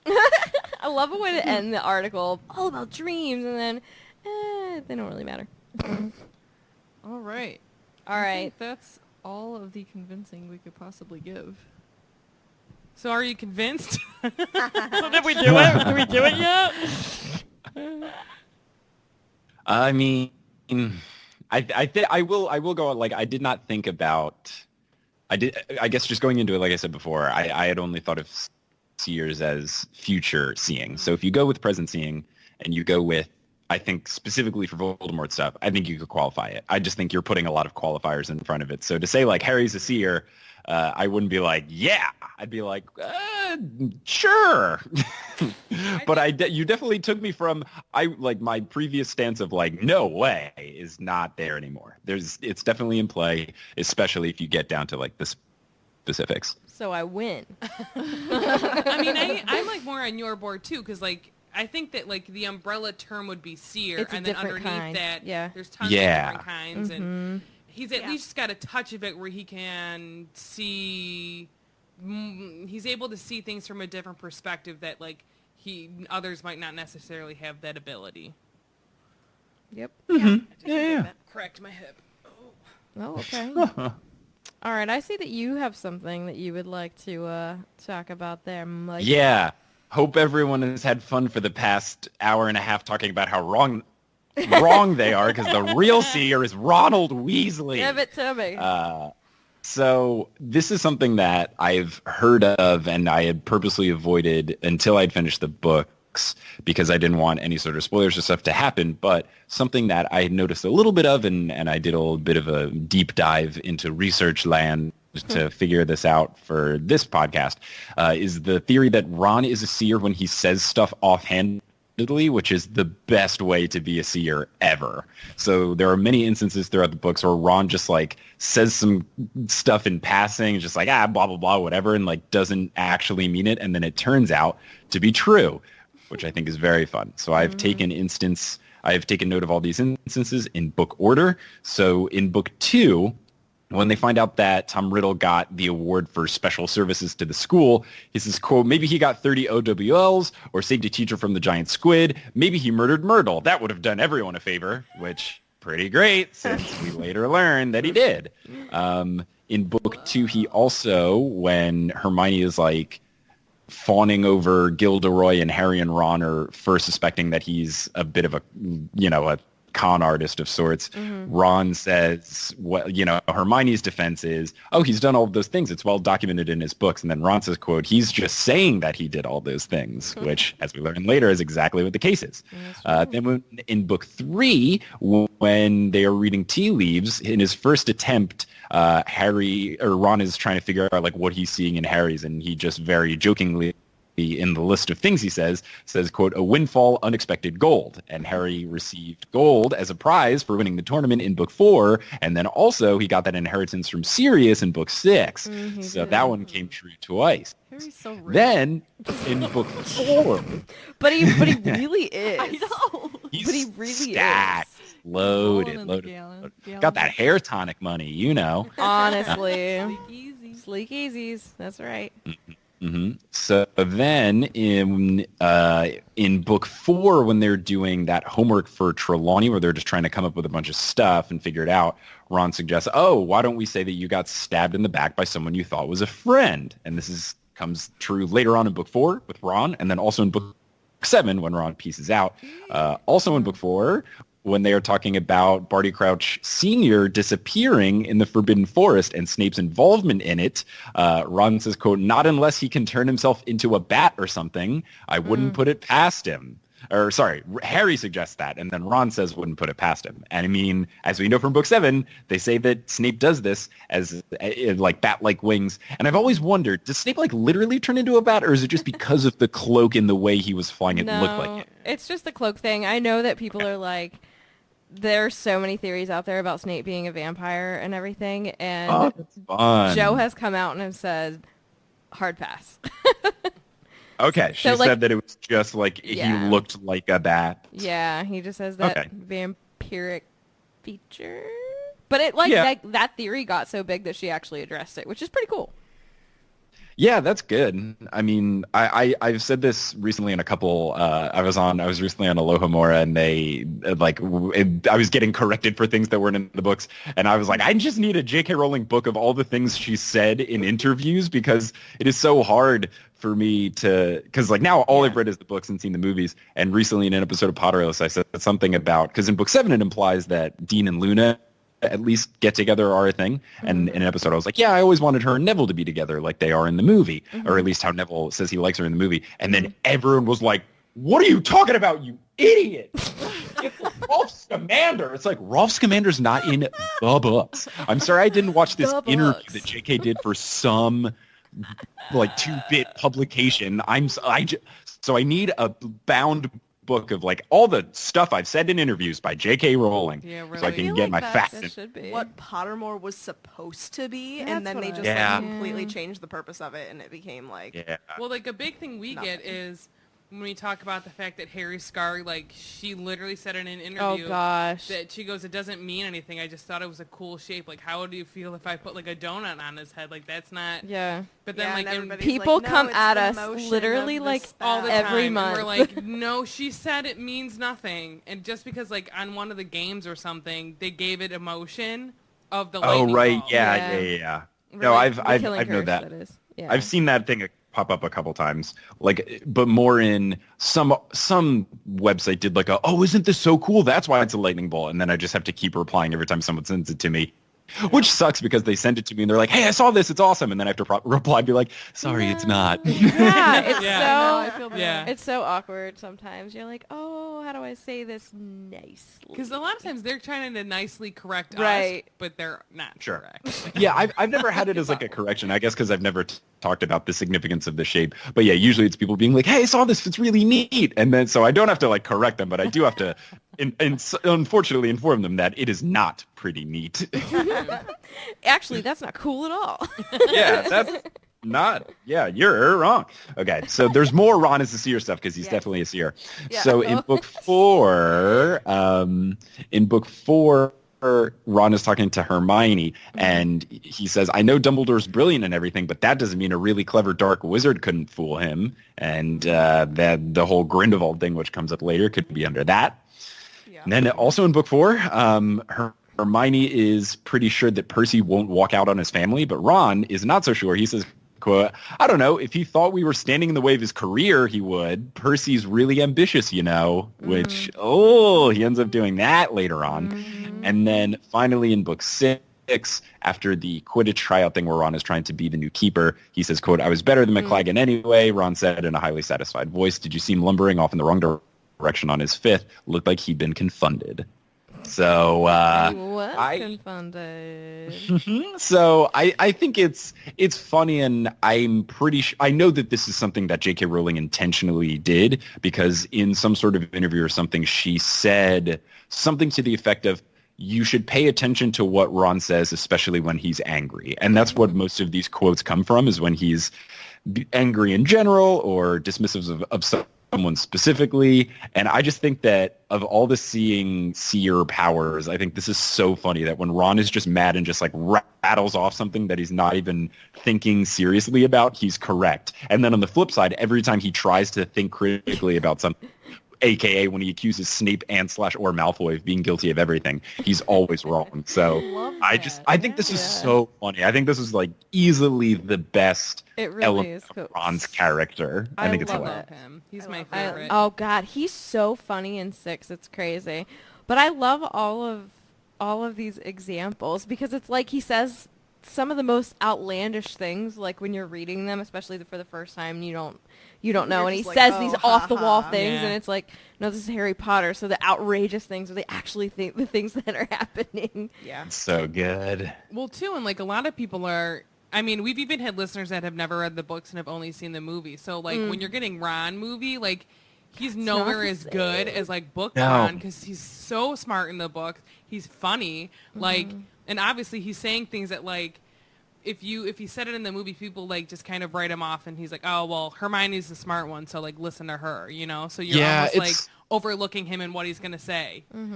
When people think that Harry and Hermione should have been together, that makes me very suspicious that they've either only seen the movies or have not read the books like since the movies came out. Right. Because in the movies, they kind of reduce a little bit of everyone in the trio. I think they make Hermione a little less of a like badass risk taker. I think they just try to make her really smart and competent. I think they make Harry a little less of a like a same kind of thing. He's more innocent. And then Ron, they just take out all of his good parts and give them to the other two. And they just kind of make Ron this comic relief and like, oh, look, he's so incompetent.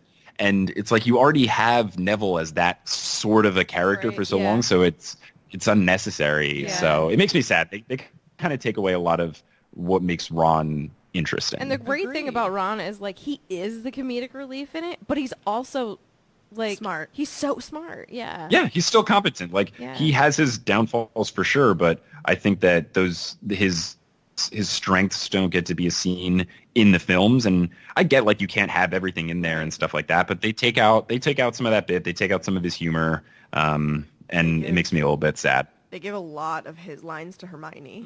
Right. They do. They Yeah. do. So stuff that like especially in the earlier books, like in 2 and explaining like mudbloods. Yeah, and like all why that would stuff. she know that? Right. Well, books, and but like still. Devil's no, in the movie at the end of Sorcerer's Stone. Are you a witch or not? Yeah. Or not? Yeah, they take out say that, to which is each this other, yeah. funniest thing. It's so Yeah. funny. Yeah, it's Yeah. so good. I'm curious, have you heard of the Ron Baldor theory? I've heard that it exists, but I've not done a deep dive into it yet. Okay. I wanna. Yeah. It brings me a little bit of joy, I'm not going to lie. Yeah. So that's basically just like Ron is a time-traveling Dumbledore because there's I so many love similar it. qualities. Yeah, it just seems like Ron would get a huge kick out of it, and so Yeah. like that's how he would like that would be number one why he would do it. You know what I mean? We should totes talk about the Didn't we Ron talk Baldor about theory. it? We can talk about it again. I mean, we don't have to, not now. Yeah. No, right now. Let's Future add another episode. hour to this podcast. Future Yeah. episode. Listen, we would totes talk to you again for sure. Hey, I would love to come back. Have me, Yeah. have me come back anytime, especially if there's a more technical difficulties halfway through. Jiminy So Yeah, fun. you never Christmas. know around here. Vinny added about the dreams. He's like, what if those were Joe's dreams? Like, Oh, what yeah. if she had dreamed about that when she was writing the books and added them in? I think that's I pretty like fun. that idea. Vinny, you're Especially always the one that coming up like with something. Harry doesn't remember. Just be like, boop, done. Yeah. Right, right. Just add this in. Harry dreamed he ate socks. He didn't remember when he woke up. He His was socks very are hungry. mysteriously missing. That's right. I was gonna say though, I think that the whole like Ron is a seer thing, I feel like if we're like, because of what Mike said about how like, yes, Harry's a seer in like certain, like with a lot of, what's the word I'm looking for? I don't know. Like qualifying factors. Sure. Traits. Yeah, there you go. Okay. Yep. Then so is Ron. You know what I'm saying? Yeah. I would say I think Ron is only an accurate seer when he is not trying and Yeah. he's Like- angry. It's Yeah. like both he to and me, Harry. He's more like Trelawney singing than Harry is. Like Harry seems even less of a seer. Does that make sense? Where like Ron yes. and Trelawney are like on accident. I'm telling you this. You know what I mean? Yeah. And Ron's stuff is always the future, which Yeah, makes it him is. different from Harry and more similar Yeah. to Trelawney. His stuff is always the True. future, but he never means it. So because of it, because it's always when he's angry and it sounds like he doesn't mean what he's saying, everything gets instantly dismissed. Yeah. Yeah. Yeah, it's true. A lot of And people like to skip Trelawney. over Ron. Trelawney gets dismissed all the time. Constant. Well, she's a fraud, so She's partially a fraud. She's not great. I'll round up. You're right. I gave her a 98%. Okay, so in Boston, we gotta hang because we're all gonna be Yeah, there. let's do it.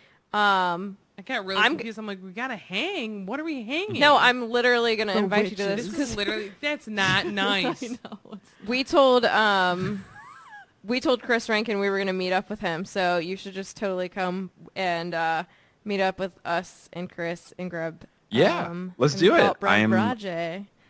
Yeah, I'm Some hoping to. fire I'm hoping to whiskey. hang out with him a decent amount over the weekend. So yeah, let's do it. Yeah. That'd be super fun. And then let me know when your panels are and stuff. When I figure out my schedule, I'll see it all. But like, I would either if I'm not doing something at the same time of your panel, I would love to at least watch it. And if you need an extra person to talk about whatever you're talking about, I'm always happy to jump in the on mix. stage. Just jump on Yeah. up there. We'll be like, hey, If you Randy, want it, select I'll be an there. individual I don't want to from the step on crowd. toes, but Oh, no. I love that. What has been fun now with like when I tell LeakyCon when they're like, oh, what are you gonna do? I'm like, hey, I just want to be like comedic relief on panels. Like I just want to like sit there and just like let Yeah. people do stuff, and then I can be like, dad pun, and they'll be like, ah, this guy. Just be movie Ron for us. Oh yeah, that'd be very fun. Awesome. All right, Mike, tell everybody where they can find you on social media. Sure. So if you want to find the show Potterless, it is Potterless Pod on Twitter. It's Potterless Podcast on Instagram, and then Potterless on Facebook. And then if you want to find me individually, it's at Shubes17, SCHUBES 17 on everything. Okay. Sweet. On Twitter, I am tiffswish_flick. Meg? Katie and I have a combo Instagram and Twitter, the Petrus Family. And then you can also follow Swish at Swish Flickcast. Right. Swish and Flick Podcast. All the good things. SwishFlickcast.com, you know. Sarah? .net. Oh, it's .com. Swishflickcast.net. It's .com. You can find me on Instagram at O'Malley with what? How many H's? Three? 3 H's. 3 H's. That's me. All right. Once again, Mike, thank you so much for joining us, and we will be Thanks so chatting much for having me. again soon. Yeah, it'll be good. I'm looking forward to it. Thank you so much. We can come over to your neck of the woods and talk Yes, about yeah. something. I want to. I need to when I get out of the movie thing and the structured stuff, and I get into more like the discussion things. Like maybe that could be a fun one. Maybe we could do the Ron is Dumbledore theory on Potterless when I get to that episode. Let's it might do be it. like way in the future, but that would be fun. Yeah, Perfect. we're in. Be a fun little bookend to this. Are you going to do Cursed Child? Yeah, I'm gonna do it. I'm gonna do everything. So like the order of it is gonna be I did all the books. Now I'm doing all the movies, and then I'm gonna do all of the official stuff that J.K. had a hand in. So Cursed Child, Fantastic Beasts, the little Hogwarts library books, and then after Those are I do good. all the stuff that J.K. had her hand in, it'll be the really popular fan stuff. So like Harry Potter Puppet Pals, Harry Potter musical, Puffs, stuff like Puffs. that.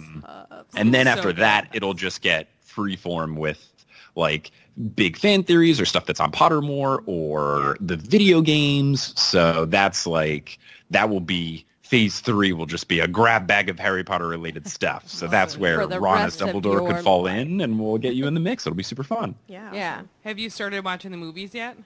Yes. So I just released the episode, the first part of the discussion of movie 1. And then today before this podcast, I was watching the second film.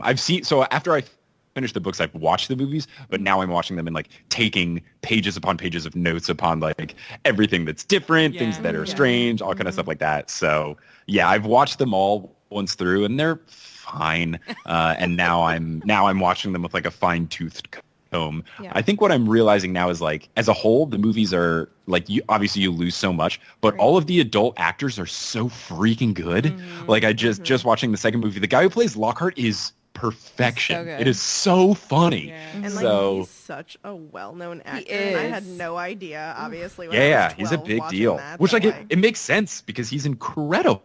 yeah, Mm-hmm. yeah. So it makes me so sad that there was just no precedent when those films came out for making multiple movies out of a single book. Like I remember even when they did that for book 7, people were freaking out like, you're going to make this 2 movies. What are you even doing? And now it's very commonplace. They made 3 Hobbit movies. So Yeah. if that was a little more commonplace, I feel like they could have made more movies out of each book. And that would have been nice because like really what it comes down to is the only bad stuff in the films is like when they leave stuff out or when they change stuff and stuff like that. So if you made more films, you wouldn't lose that because everything else is great. The sets are great. Yeah, the yeah. effects still hold up well. The acting is incredible. The music is phenomenal. So like if the only thing you could fix is not cutting out stuff by having more movies, it would have been so much better. So I hope for like future HBO, Netflix, whatever show Yeah. that'll happen in like 20 years or whatever. Yeah. Oh, it'll happen. Oh, it'll happen. Oh, for sure. 100%. 100%. Warner Brothers is getting their own streaming service, Yeah, so they'll make that's something's gonna going happen. Oh, that'll be it. That'll be it. Before we go, I want to know what your favorite book is. Oh, yeah. My favorite book is the 6th book. Okay. I think it's too. just it's really nice. It's well paced. It's not too long. It's It funny. is very funny. It's the funniest Very book. funny. I agree. And I just think it's nice. There was no part of the 6th book where I was like, this part's fine. Like the 5th book was littered with them, and there's even ones in all the other. But like the 6th is just really solid. You don't get like a big Dursley chapter in the beginning. They kind of trim all the fat, and I just think it's so good. I really loved it a lot. Yeah. So then, do you have a favorite movie? The seven part 1 I really enjoyed. I think that one commercial. didn't. Yeah, it's weird because they handled it really well, where it didn't feel so bad. I think agree. I think they did a good job of, because it was split into 2, they really didn't leave anything out, and they did a good job of just shooting it, and things are emotional, and all the acting is really solid. So I think they did that well. And the thing, like, mainly they didn't change that much because then you get to the 8th movie, this book 7 part 2, and they change like all this stuff for no reason. Trash Yeah. can They on change the fire. fight. Like, it's so many things that they change for no purpose at all. So Yeah. I really enjoyed 7 part 1. I think it was benefited by the structure of it, but I think it just really stayed true to the book. Yeah. Yeah. Yeah. That's understandable. 7 is my favorite book, so I find it really hard nice. to watch Deathly Hallows 1 and 2. Yeah, part just- 2 was really disappointing. Oh my I liked God. book 7 a lot. I think 7's my second favorite book, and I watched that 8th movie, and I was just confused. Yeah. Just Yeah. needless changing things. Yeah. I The only know. good thing they do was add that line where McGonagall says, "I always wanted to do that Yeah. spell." Yeah. It's Right. the only good thing that they changed. Yeah. That's the one I've seen the least. I Same. can count on one hand I how many think times same. I've seen that. Yeah, it's so hard for me to watch. Yeah. It's rough. Not because it's emotional for me, The very but first because time it's it was. like Stuff. it just It's like annoying. Yeah. Like, to me, watching that is just annoying. Like, watching that fight scene, I just want to be Voldy like, bits, Voldy bits, I- Voldy bits. oh my god. Like, why does he turn into a plastic bag? It's I don't Uh, care. Through the wind, waiting Mhm. to start again. Shut your mouth. I was going to say it. Oh goodness. Oh. All right. Well, once again, thank you so much thank you, for thank you, joining thank you. us. We will chat again soon, and I'm sure I'll see you on Twitter. yeah. And sorry for the technical difficulties. Yeah, it's all good. Life happens, That's right. and I was very productive. I talked to the lovely Discord, and then saw. watched more of the second film. So it was great. It was a nice little interlude. It was basically just an intermission, you know. Right. Right. Drank some water, rested the vocal cords. Honestly, I think it was probably made for a really good second act. You know, we got that little break in between, so we can get all fatigued. Truth. Okay. Well, friends, thank you so much. So that concludes this week's episode. Thank you so much for listening, and don't let the muggles get you down. Amazing! Just my voice! Woo! I Done. just broke my earring. I'm a what? Thank you for doing this. I'm Yeah. excited. Oh, me? Of course. Come on. Yeah. Absolutely. No, once don't I, think these girls at the table. No, once I became spoiler free, I was like, I want to talk to everybody now. What were we talking about? Just go and Harry Potter. Harry Potter. I'm Harry Potter. Oh, I Hey, said I Harry was. Potter. Oh, you were trying to bait me into doing a Quidditch rant. Oh, It's yeah. true. That's what destroyed the call. It's true. The internet was like, no, he's done enough of that on the show. Oh no, have I lost everyone? I can't hear anything. Oh no. Oh drat. Oh drat. Wonder if they can hear me.